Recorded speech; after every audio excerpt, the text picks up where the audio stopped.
It seems every year I waste countless hours to this disposable medium I've grown attached to. Every year I waste more hours playing video games than I do with my grandparents. This obsession has ruined every relationship outside of my household.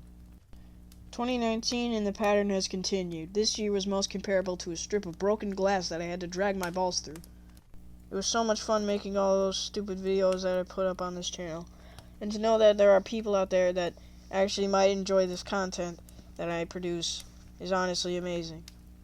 Just want to say thanks to all the people that pester me in real life saying that I need to put out a new video, because it actually means that people want to watch these. It's about the time of year when every gaming channel will put out a top 10 of the year video. I honestly think that's kind of contrived, but I'm going to do it anyways. Here are the best, the blandest, the beehive, and the baloney of 2019. By the way, this is not a comprehensive list, this is all opinion, and those aren't actually like what I'm going to be talking about. I'm just going to talk about a couple games I played and my thoughts on them. With the first game on the list, I'm going to ask you, what would it feel like if you shoved a chainsaw up Satan's asshole? Well, it's pretty simple. It would feel like Doom 2016. Yeah, I know, I'm like 3 years late to this party, but I plan to get to Pac-Man by at least 2025.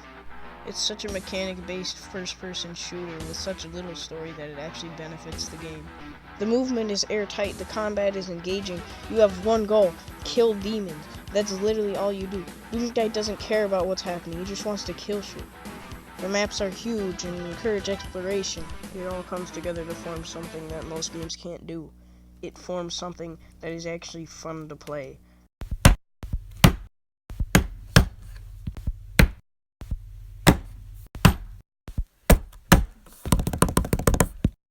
Another thing I'd like to talk about is the music. The music can only be described as audio violence.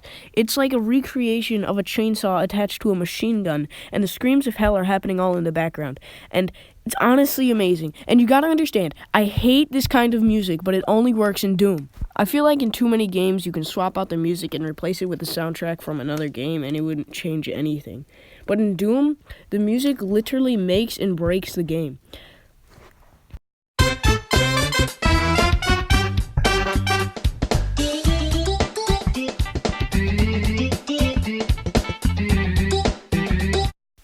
I know that was supposed to be funny, but that kind of proves my point, how you can't swap out Doom's music for anything, and it's honestly amazing.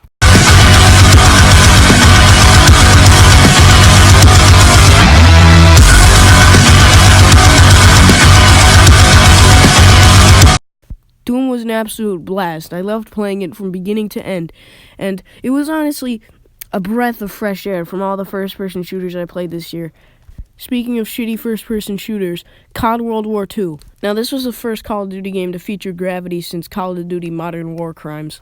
As the title implies, it takes place in World War II, but not really World War II because it's the most neutered, dumbed-down version of World War II imaginable. If you wanted to pick the world's greatest and largest war, do it with some balls. There's so much meandering garbage in this game that it's barely playable. If you came to shoot guns, you'd be disappointed. This game is so watered down and there's so little to do.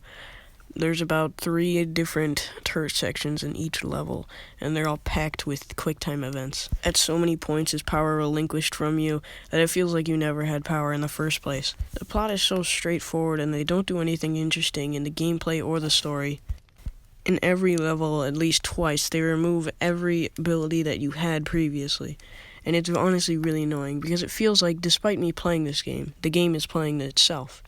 I think the worst example I can think of is this one part in the level where I had to escort a 6-year-old kid through a Nazi war zone, and it was just the worst thing ever because it was simultaneously a stealth section and the most annoying piece of trash I've ever played. Fuck this level. This game just wasn't fun, like in the slightest. I couldn't really do anything, and even if I wanted to do something, there was nothing to do. The plot is so pointless, and the characters are just cookie cutters that can do basically anything. The thought of death is on no one's mind. The next game is a lot different. Instead of being a shooter, it's actually a platformer. But more than that, it's a level creator. It's Super Mario Maker 2, and to be honest, most levels are not that good. Most levels look a bit like this. What the fuck? Or maybe this. Not every level is a winner, but Mario is such a ballerina that it feels great to just speed through every level as fast as possible.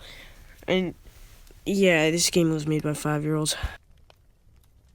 Did Satan make this? In short, it's Mario, but now you make the levels because Nintendo doesn't do their jobs. Okay, I really like this game that I'm going to talk about next. It's called Hogan's Castle. Wait, no. Breath of the Wild. Seriously, if you have not played this game, shame on you. It is an open canvas and you are the artist. You get to decide what you do and how you do it. The Legend of Zelda took my expectations for an open world game and shot them like a sick dog. It does this beautiful thing where it doesn't tell you how to do something, it tells you what to do. Every puzzle I solved felt like I had solved it. It was an adventure from start to end. Not every puzzle is a winner, though. Sometimes you just have to push a button, and sometimes it's completely broken.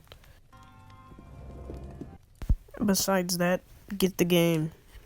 Oh, what's that? There's another category? Oh, the best, blandest, beehive, bologna, and beef? Oh, that's crazy. I never saw that coming. And I also didn't see Cuphead coming. This game looks and sounds amazing. I cannot praise the art direction enough. It's a ballet of dodging and weaving between enemy attacks and returning fire. The bosses are unique and also total dickheads. But Cuphead rides the fine line between absolute horseshit and fucking stupid. At points, the difficulty seems so inflated and fake that it's honestly infuriating. And that's why the 2019 Game of the Year has to go to Applebee's 64.